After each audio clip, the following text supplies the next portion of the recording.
नमस्कार, आप देख रहे हैं हॉर्नबिल टीवी और मैं हूं आपके साथ निशी भाटिया। बुलेटिन की शुरुआत करेंगे उत्तराखंड से कुछ खास खबरों के साथ। 2047 के निर्माण के लिए उत्तराखंड में विकसित भारत हिमालयी राज्यों के परिप्रेक्ष्य में कार्यक्रमों का आयोजन किया गया है और जिसमें मुख्य अतिथि के रूप में सीएम धामी ने शिरकत भी की है। इस मौके पर सीएम ने कहा कि शुभांशु शुक्ला ने अंतर्राष्ट्रीय स्टेशन में भारत का तिरंगा फहराकर देशवासियों को गौरवान्वित किया है। संचार, मौसम का पूर्वानुमान, कृषि प्रबंध और रक्षा, नेविगेशन और तमाम क्षेत्रों में अंतरिक्ष आधारित तकनीकी व्यापक रूप से आगे बढ़ रही है। प्रधानमंत्री मोदी के नेतृत्व में भारत अब अंतरिक्ष विज्ञान के क्षेत्र में विश्व के अग्रणी देशों में गिने जाने वाला है। अब सीएम ने कहा है कि भारत को विकसित भारत बनने का पीएम मोदी का संकल्प जरूर पूरा होगा। आज घर बैठे रिमोट सेंसिंग एप्लीकेशन के माध्यम से भी विभिन्न विषयों में आधुनिक शिक्षा प्राप्त हमारे शिक्षार्थी कर रहे हैं। इतना ही नहीं, दूरस्थ और दुर्गम गांव में रहने वाले लोग टेलीमेडिसिन के माध्यम से आज सैटेलाइट लिंक पर डॉक्टरों की विशेष सलाह भी उनको मिल रही है। आदरणीय प्रधानमंत्री जी के दूरदर्शी नेतृत्व में भारत अंतरिक्ष विज्ञान के क्षेत्र में अब विश्व के अग्रणी देशों में गिना जाने लगा है। आज भारत को न्यू स्पेस पावर के रूप में भी स्थापित करने की दिशा में अभूतपूर्व कार्य किए जा रहे हैं, जिसके बारे में कुछ संक्षिप्त में तो सोच रहा था कि वो और बोले, लेकिन वो समय जो है तेजी से आगे बढ़ रहा था और मुझे लगता है कि आप लोग भी सुनना चाहते थे, मैं भी सुनना चाहता था उनको। नई नई चीजें जब वो बता रहे थे तो सच में ऐसा लग रहा था कि समय ठहर जाए यहाँ पर और बताएं आप। जैसे छोटे बच्चों के समय में हम लोग छोटे छोटे थे, उस समय में ज्ञान विज्ञान के बारे में सुनते थे, उसी प्रकार से सबके मन में आपने जो है वो मुझे लगता है कि सबका अपने बचपन के साथ साथ सबका बचपन आपने याद दिला दिया। आज भारत चंद्रयान 3 द्वारा चंद्रमा के दक्षिणी ध्रुव पर उतरने वाला पहला देश बन गया है। आदित्य एल मिशन के माध्यम से हमने सूर्य के रहस्यों को उजागर करने की दिशा में भी एक बड़ा कदम बढ़ाया है। इसके साथ ही गगनयान मिशन के माध्यम से भारत जल्दी ही अंतरिक्ष में मानव भेजने की तैयारी कर रहा है। हमारे वैज्ञानिकों को एक और स्वर्णिम अध्याय उनका होगा। यही नहीं, आज वनवे और इसरो के सहयोग से इंटरनेट कनेक्टिविटी के क्षेत्र में भी उल्लेखनीय कार्य हो रहा है। साथ ही आज इन स्पेस और भारतीय अंतरिक्ष संघ के माध्यम से अंतरिक्ष क्षेत्र में निजी भागीदारी को भी प्रोत्साहित किया जा रहा है। अभी आदरणीय प्रधानमंत्री जी की अध्यक्षता में जो हमारा मुख्यमंत्री कॉन्क्लेव हुआ था, उसमें भी उन्होंने विस्तार से हम सबके समक्ष उसको रखा था। इतना ही नहीं, आज नाविक जैसे स्वदेशी नेविगेशन प्रणाली को भी विकसित कर भारत में आत्मनिर्भरता की दिशा में एक महत्वपूर्ण कदम आगे बढ़ाया है। आदरणीय प्रधानमंत्री जी की अंतरिक्ष प्रौद्योगिकी में कितनी रुचि है, इसका उदाहरण परसों हम सभी ने देखा कि उन्होंने किस प्रकार से अंतरिक्ष स्टेशन में पहुंचे हुए भारत के वैज्ञानिक शुभांशु शुक्ला से लंबा संवाद किया और जिस प्रकार से उन्होंने उनका प्रोत्साहन किया। और जब चंद्रयान का सफल वहां पर प्रक्षेपण हुआ तो स्वयं वैज्ञानिकों के बीच में जाकर उनको प्रोत्साहित करने का काम किया। और केवल इसी क्षेत्र में नहीं, मैं प्रधानमंत्री जी के बारे में जरूर कहना चाहूंगा कि चाहे कोई क्षेत्र हो, हमारे देश के चाहे खिलाड़ी जब खेलने के लिए जाते हैं उस समय उनको प्रोत्साहन करने के लिए तैयार रहते हैं। जब वो खेल कर आते हैं, जीतते हैं, तब तो प्रोत्साहन होता ही होता है, लेकिन अगर वो जीतते नहीं है, थोड़ा पीछे रह जाते हैं, तब भी प्रधानमंत्री जी उनका हौसला बढ़ाते हैं, उनको प्रोत्साहित करने का काम किया है। हम सभी को यह जानकर अत्यंत प्रसन्नता होगी कि इस मिशन में शुभांशु शुक्ला के सभी साजो सामान, स्पेस सूट से लेकर प्रयोगशाला उपकरण, भोजन पैकेजिंग से लेकर जीवन रक्षक तकनीकी, सब कुछ, ये सब मेड इन इंडिया है। यही नहीं, इस मिशन के माध्यम से शुभांशु शुक्ला ने अंतर्राष्ट्रीय स्टेशन पर रहकर विभिन्न वैज्ञानिक और तकनीकी विषयों पर शोध और प्रयोग प्रारंभ करने की दिशा में कदम बढ़ा दिया है। ये सभी भविष्य में भारत के गगनयान और मंगलयान जैसे महत्वपूर्ण अंतरिक्ष अभियानों की सफलता के लिए भी एक मजबूत आधार सिद्ध होंगे। मेरा मानना है कि ये मिशन भारत के गगनयान अभियान के प्रथम पड़ाव की सफलतम उपलब्धि है, जो आने वाले समय में भारत का अपना स्पेस स्टेशन स्थापित करने के स्वप्न को साकार करने में महत्वपूर्ण साबित होंगे, जिसके बारे में अभी नारायण जी ने यहाँ पर हम सबके सामने बताया। भाइयों बहनों, आदरणीय प्रधानमंत्री जी की प्रेरणा से हमारी उत्तराखंड की सरकार भी विज्ञान और तकनीकी नवाचार को बढ़ावा देने के लिए संकल्पबद्ध होकर काम कर रही है। जहां हमने प्रदेश के प्रत्येक जनपद में साइंस और इनोवेशन सेंटर स्थापित कर रहे हैं, वहीं lab on hills, GSI dashboard, digital library, patent information centre और स्टेम लैब्स के माध्यम से विज्ञान और प्रौद्योगिकी के क्षेत्र में विश्व स्तरीय इंफ्रास्ट्रक्चर भी तैयार कर रहे हैं। साथ ही हम AI, robotic, drone, semiconductor, pre incubation lab की स्थापना जैसे महत्वपूर्ण नवाचारों पर भी कार्य कर रहे हैं। इतना ही नहीं, देहरादून में हम देश की 5वीं साइंस सिटी का निर्माण भी तेज गति से हो रहा है, जो उत्तराखंड जैसे हमारे पर्वतीय राज्य के लिए एक बहुत बड़ी ऐतिहासिक उपलब्धि है। भाइयों बहनों, हमारी सरकार उत्तराखंड को देश का श्रेष्ठ राज्य बनाने के अपने विकल्प रहित संकल्प को पूरा करने के लिए निरंतर कार्य कर रही है। मुझे पूरा विश्वास है कि अंतरिक्ष प्रौद्योगिकी सम्मेलन आज जो यहाँ पर आयोजित हुआ है, हमारे इस संकल्प को पूरा करने में सहायक सिद्ध होगा और उत्तराखंड को स्पेस टेक्नोलॉजी फ्रेंडली स्टेट बनाने में अपनी बहुत महत्वपूर्ण भूमिका निभाएगा। इसी के साथ एक बार फिर से श्री नारायण जी का और उनके साथ आए हुए सभी वैज्ञानिकों का मैं एक बार फिर से हृदय से स्वागत करते हुए और इस सम्मेलन की सफलता के लिए शुभकामनाएं देते हुए अपनी बात को समाप्त करता हूं। बहुत बहुत धन्यवाद। उत्तराखंड के मुख्यमंत्री पुष्कर सिंह धामी देहरादून बीजेपी मुख्यालय में बीजेपी संगठन पूर्व के बीजेपी प्रदेश अध्यक्ष और राष्ट्रीय परिषद सदस्यों के चुनाव के लिए चल रही नामांकन प्रक्रिया में मौजूद रहे हैं। आपको बता दें कि इस अवसर पर प्रदेश प्रभारी राष्ट्रीय महासचिव दुष्यंत गौतम, सह प्रभारी राष्ट्रीय रेखा वर्मा, प्रदेश अध्यक्ष राज्यसभा सांसद महेंद्र भट्ट और प्रदेश महामंत्री संगठन अजय भी मौजूद रहे। और उत्तराखंड में बीजेपी प्रदेश अध्यक्ष के चुनाव को लंबे समय से असमंजस की स्थिति यहां पर देखने को मिली थी और लगातार इस बात पर चर्चाएं हो रही थी कि आखिर कब बीजेपी प्रदेश अध्यक्ष का चुनाव होगा, कब तक बीजेपी प्रदेश अध्यक्ष का चुनाव करवाएगी, और इसको लेकर ही गहमागहमी का माहौल बरकरार था। लेकिन 1 जुलाई को स्पष्ट हो जाएगा और इन नामों से पर्दा हट जाएगा कि आखिरकार बीजेपी का नया प्रदेश अध्यक्ष कौन होगा।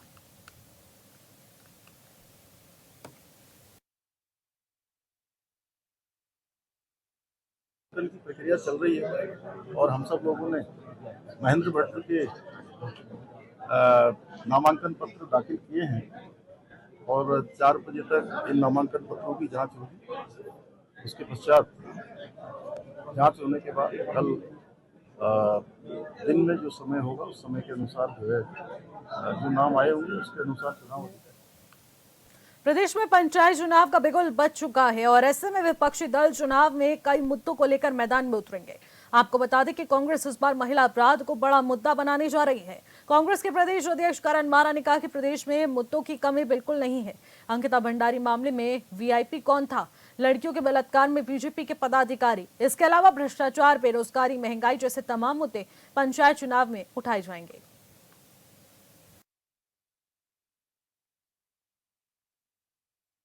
देखिए भाई, मुद्दों की कमी कहाँ है। अंकिता का वीआईपी, संतरेसा, लड़कियों के बलात्कार, उसमें इनके पार्टी के पदाधिकारियों की संलिप्तता, मुख्य आरोपी संतरेसा इनका ओबीसी सेल का सदस्य, 2 मंडल अध्यक्ष जमानत में बाहर, दुख संघ के चेयरमैन जमानत में बाहर, भर्ती घोटालों में हाकम सिंह इनके जिला पंचायत अध्यक्ष मुख्य आरोपी, पटवारी पेपर लीक में मुख्य आरोपी इनका मंडल अध्यक्ष, मंगलौर हरिद्वार, खनन में इनके यहाँ जिस तरीके से चल रहा है, इनके अपने विधायक दिलीप रावत, चमोली जी, अरविंद पांडे जी, इनके पूर्व अध्यक्ष जो डीडीहाट के विधायक हैं, वो ये सभी लोग खुलकर सरकार के कारनामों को उजागर कर रहे हैं। और ये सभी मुद्दे ऐसे हैं जिस पर बात की जाएगी। किसानों के मुद्दे हैं, बेरोजगारी है और भ्रष्टाचार है, इन सभी पे जनता के बीच में जाया जाएगा।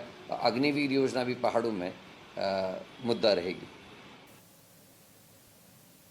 भारी बारिश के अलर्ट के चलते सूबे में 24 घंटे तक थमी चारधाम यात्रा फिर से सुचारू हो चली है, जिसके चलते बैकुंठ नगरी बद्रीनाथ धाम में तीर्थयात्रियों के वाहनों की आमद एक बार फिर से बढ़ने लगी है और धाम में सुबह से खुशनुमा मौसम बना हुआ है। साथ ही अलकनंदा नदी का जलस्तर भी अब सामान्य हो चुका है। ऐसे में बद्रीपुरी में श्रद्धालुओं की चहल पहल देखने को मिल रही है और तीर्थ यात्रियों की आवाजाही बढ़ने से जहां होटल कारोबारी से लेकर स्थानीय दुकानदारों के चेहरों में रौनक फिर से लौट आई है, वहीं बद्रीनाथ मंदिर परिसर समेत सिंह द्वार परिक्रमा पथ पर भी भीड़ भाड़ देखने को मिली।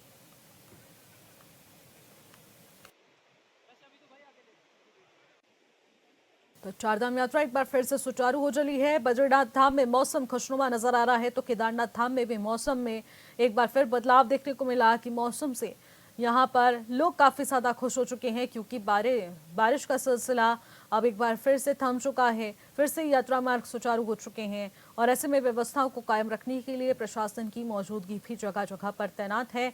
लेकिन इसी बीच आपको बता दें कि तमाम क्षेत्रों में भी अभी फिर भी मौसम विभाग का अलर्ट जारी है। सभी यात्रियों से सावधानी और सतर्कता बरतने की अपील लगातार प्रशासन के द्वारा भी की जा रही है और मौसम विभाग लगातार सभी को चेतावनी जाहिर कर रहा है। हालांकि अलकनंदा नदी का जलस्तर भी सामान्य हो चला है, गंगा नदी का जलस्तर भी सामान्य हो चला है, लेकिन फिर भी जिस प्रकार से पहाड़ों में बारिश को लेकर मौसम विभाग ने पूर्वानुमान जारी किया तो उसके चलते पानी एक बार फिर से स्तर बढ़ सकता है।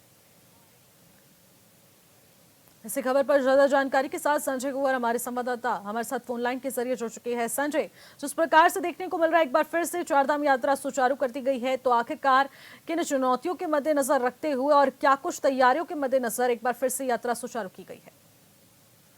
जी देखिए, 24 घंटे के बाद जो आज फिर चारधाम यात्रा सुचारू हो गई है। चमोली जनपद की बात की जाए तो आज सुबह जो है कई जगहों पे हाईवे बाधित होने के बाद एक बार फिर जो है यहाँ पे हाईवे खोल दिया गया है। बावजूद इसके बद्रीपुरी में लगातार श्रद्धालुओं की भीड़ बढ़ती जा रही है और चमोली जनपद में ये यात्रा जो है सुगमता के साथ जारी है। आज भी धाम में खुशगवार मौसम बना हुआ है और लगभग 5,500 से 6,000 श्रद्धालु जो है प्रातःकाल से लेकर अब तक यहाँ पे भगवान बद्री विशाल के दर्शन कर चुके। हालांकि जो गढ़वाल कमिश्नर के आदेश के अनुसार जो है जनपद के जिलाधिकारियों को ये निर्देश जारी हुए हैं कि मौसम पे नजर बनाई जाए और अगर मौसम बिगड़ता है तो जिलाधिकारी जो है निर्देशित कर सकते हैं कि जो जहाँ पे हैं वहीं जो है सुरक्षित स्थानों पे वाहनों को रोकें और तीर्थयात्रियों के वाहनों को रोकने का आदेश जारी होंगे।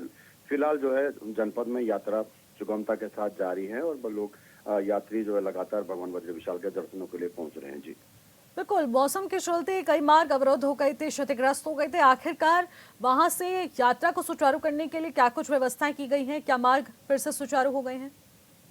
बिल्कुल, देखिए जो जनपद चमोली में गौचर से लेकर बद्रीनाथ तक जो हाईवे जो है का जो कार्यदायी संस्था है लगातार जो है वो मौके पे मौजूद है। SDRF NDRF भी जो है वहाँ पे तैनात है और लगातार पहाड़ों में अक्सर ये सावन और भादों के महीने में इस तरह के जो रोड बंद के सिलसिले होते रहते हैं, तो लिहाजा 1 से 1.5 घंटे लगते हैं इन्हें मार्ग को खोलने में। लेकिन जिस तरह से अभी अन्य जनपदों में रेड अलर्ट जारी है, फिलहाल चमोली जनपद की बात की जाए तो हल्की बारिश के बावजूद जो है यात्रा जारी है और हाईवे पूरी तरह सुगमता के साथ खुला हुआ है और लोग आसानी से जो है भगवान बद्री विशाल सहित अन्य जगह पहुंच रहे हैं। जी ठीक है संजय, बहुत बहुत शुक्रिया तमाम। विश्व धरोहर स्थल फूलों की घाटी राष्ट्रीय पार्क में दुर्लभ जापानी पुष्प हिमालयन ब्लू पॉपी खिलने लगी है और अब विविधता के कारण यहाँ पर अल्पाइन हिमालय पुष्पों की रानी का ताज।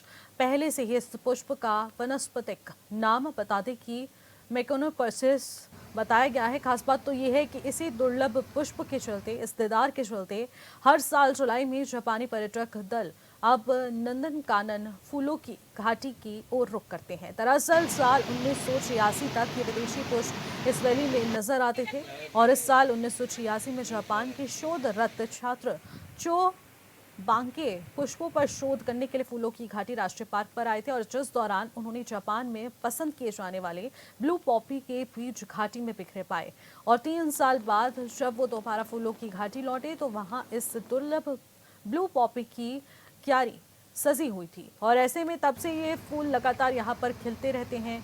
और आपको बता दें कि ब्लू पॉपी जून अंतिम से लेकर अगस्त के आखिर तक हेमकुंड साहिब और फूलों की घाटी से खिलते हैं और दुनिया में इस ब्लू पॉपी की 40 प्रजातियां मौजूद हैं, इनमें से 20 भारत में भी पाई जाती हैं।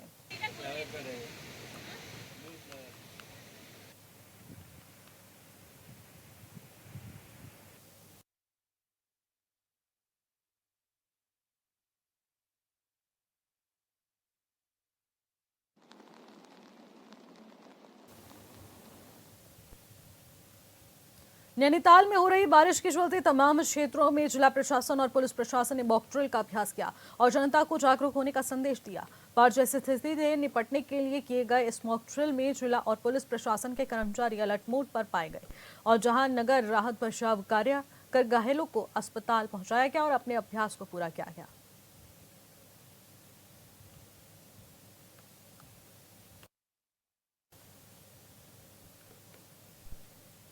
उत्तराखंड में मौसम विभाग ने अगले 2 दिनों तक भारी बारिश का अलर्ट जारी किया और ऐसे में विकासनगर के हरबटपुर बस अड्डे पर बनी यात्रा पड़ाव में रुके श्रद्धालुओं से मिलने विधायक मुन्ना सिंह चौहान पहुंचे, जहां उन्होंने यात्रियों से बातचीत की और उनके हालचाल को जाना। इस दौरान विधायक ने राजस्थान के करौली जिले से आए 30 कांवड़ियों के जत्थे के साथ बैठकर भगवान शिव के प्रसाद का आनंद भी लिया।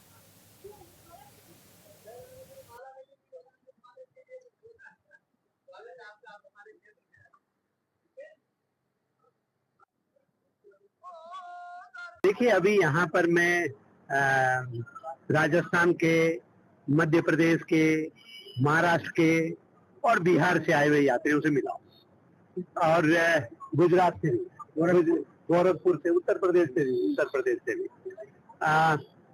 हमने 24 घंटे के लिए ये यात्रा इसलिए रोकी है कि बहुत तेज बारिश हुई है रात में और बहुत सारी जगह भूस्खलन और पत्थरों के गिरने की घटनाएं, सड़कों टूटने की घटनाएं, इसलिए आने वाले तीर्थ यात्रियों के, श्रद्धालुओं की सुरक्षा भी सरकार की सर्वोच्च जिम्मेदारी है। सरकार बहुत कंसर्न रहती है तीर्थ यात्रियों के सुरक्षा के बारे में। यदि चूंकि मौसम विभाग की जैसी चेतावनी थी, उसके मुताबिक ये कदम उठाया जाता है। हम उम्मीद करते हैं कि अभी आज अब ये आसमान खुल गया लग रहा है और उम्मीद हम ये करते हैं कि सुबह भोर में सब लोगों को रवाना कर देंगे सुरक्षित तरीके से। और मैंने सभी यात्रियों से भी कहा कि आपको परेशान करने के लिए, आपकी सुरक्षा और सुविधा के लिए, रास्ते में आप रुकेंगे तो आपको रुकने की जगह नहीं मिलेगी, पानी नहीं मिलेगा, शौचालय नहीं मिलेगा, भोजन नहीं मिलेगा, परेशान होंगे, असुरक्षित होगा, खतरा होगा पत्थर गिरने का। यहाँ आपके लिए सब सुविधाएं बनाई हुई है, हर तरीके से आप सुरक्षित है, सब सुविधाएं यहाँ पर है। तो और सब लोग सहयोग भी कर रहे हैं, सभी यात्री का है जिला करौली से और यहाँ कोई रास्ता की प्रॉब्लम हैगी है, इसलिए हमने रोक दिए हैं, तो रुक रहे हैं आराम से, कोई बात की परेशानी नहीं है। हाँ, कितने दिन के लिए? अब आज रात की कह रहे, कल सुबह नो भाई तुम्हारा छुट्टी कर देंगे यहाँ से। अभी सर पे रख के आप होका रख के डांस कर रहे थे, क्या है ये तो हमारी पहले की बुजुर्गों की परंपरा चली आ रही है जी, उसको करते हैं और उसको पीते हैं। उनको नए बच्चे को बता के जाएंगे हमने ये किया, तो आप भी आगे बढ़ना है ऐसे ही। अपनी लोक परंपरा को भूलना नहीं चाहिए। हाँ, अपनी को नहीं भूलेंगे। खबरों में आगे बढ़ेंगे। अल्मोड़ा के बागेश्वर दुग्ध संघ ने इन दिनों तनाव का माहौल देखने को मिल रहा है। संघ अध्यक्ष और कर्मचारियों के बीच विवाद खड़ा हो गया है, जहां एक और कर्मचारियों ने दुग्ध संघ अध्यक्ष पर कई गंभीर आरोप लगाते हुए प्रधान प्रबंधक को पत्र भेजा है, तो वहीं अध्यक्ष गिरीश घोलिया ने भी सभी आरोपों को निकारते हुए कर्मचारियों पर ही संस्था को नुकसान पहुंचाने का आरोप लगाया। फिलहाल मामले की जांच जारी है।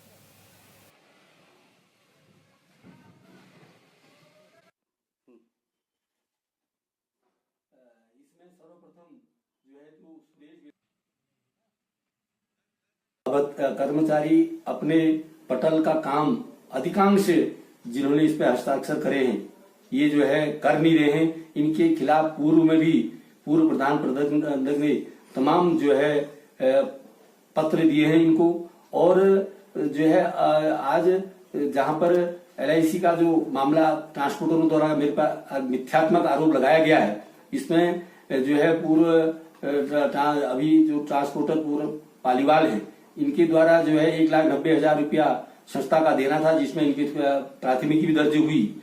और दूसरा त्रिलोक सिंह रतवाल, जो जिनके पूर्व GM ने इनको GM के साथ अभद्रता की, उनकी गाड़ी भी हटाई। और जहां पर लॉग बुक में दस्तखत करने का विषय है, लॉग बुक मेरे सम्मुख लाई नहीं गई, तो मैं हस्ताक्षर उसमें कैसे करूंगा। जो कर्मचारियों द्वारा एक और आरोप लगाया गया है कि जो है अभद्रता की जाती है, ये सरासर झूठ है। इनको यही हमारे द्वारा GM के द्वारा हम GM को कहते हैं कि भाई ये कर्मचारी काम नहीं कर रहे हैं, तो ये दुग्ध समितियां कैसे हमारी चल पाएंगी। इनको भूसा, पशुआहार, साइलेज और ये मिनरल मिक्सचर और उनकी समितियों से जो फैट कम और ज्यादा आने की शिकायत आती है उसका निदान नहीं होता है।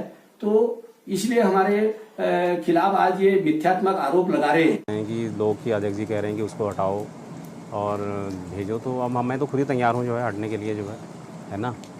तो इस तरह से जो है कई बार जो सुनने में आता है कि इस टाइप का जो प्रेशर बनाया जाता है कि हटाओ, तो इससे क्या होता है कि थोड़ा सा मानसिक रूप से आदमी तनाव में रहता है, जब तक उसको पता नहीं रहता है कि मैं कहाँ पर मुझे काम करना है। स्थायित्व अगर उसमें उसका अगर स्थायित्व नहीं रहता तो थोड़ा सा टेंशन में रहता है फिर जो है। और क्योंकि ये कोऑपरेटिव संस्था है, सब लोग जो है कहीं पर गलतियाँ भी होती हैं तो उनका आपसी जो है समाधान ढूंढा जाना चाहिए, उनको उन समस्याओं को समाधान करने का। यहाँ पर कई बार क्या होता है कि ज़बरदस्ती जो है गलतियाँ, आदमी की गलतियाँ ढूंढने की कोशिश की जाती है कि जो है गलतियाँ ढूंढ के जो है ताकि जो है आदमी को जो है परेशान किया जाए, जिससे कि आदमी। उत्तराखंड की राजधानी देहरादून सहित प्रदेश भर में लगातार हो रही बारिश की वजह से कई इलाकों में बाढ़ जैसे हालात पैदा हो चुके हैं। देहरादून की ही डोईवाला में कमर तक जलभराव है और जिसकी वजह से लोगों को काफी परेशानियां हो रही हैं। और जिस प्रकार से प्रदेश भर में बारिश का सिलसिला जारी है तो कई इलाकों में बाढ़ जैसे हालात पैदा हो चुके हैं। राहत बचाव कार्य में तमाम प्रशासन के कर्मी जुड़े हुए हैं। यातायात व्यवस्था को भी पूरी तरह से सुचारू करने के लिए यहाँ पर स्थानीय प्रशासन की मौजूदगी देखने को मिल रही है। किसानों की सिंचाई नहर जिस प्रकार से क्षतिग्रस्त हो गई है तो डोईवाला के आंगनबाड़ी केंद्र में भी पानी भर चुका है। बरसाती नाले इस वक्त तूफान पर हैं, लेकिन इसी बीच मौसम विभाग के पूर्वानुमान के जारी होते ही कई क्षेत्रों में अलर्ट जारी कर दिया गया है। तो देहरादून की अगर बात की जाए तो देहरादून में भी रेड अलर्ट जारी किया गया है। लेकिन दूसरी तरफ पर्वतीय क्षेत्रों की अगर बात कर ली जाए तो पर्वतीय क्षेत्रों में भी बारिश का सिलसिला इसी प्रकार से जारी रहने वाला है, क्योंकि लगातार हो रही बारिश के चलते जलभराव की स्थिति जगह जगह पर देखने को मिल रही है। डोईवाला की बात कर ली जाए तो बरसाती नाले उफान पर हैं और कई ऐसे मार्ग हैं जो कि अवरुद्ध हो चुके हैं। फिलहाल इस बुलेटिन में मेरे साथ इतना ही। आप देखते रहिए हॉर्नबिल टीवी। नमस्कार।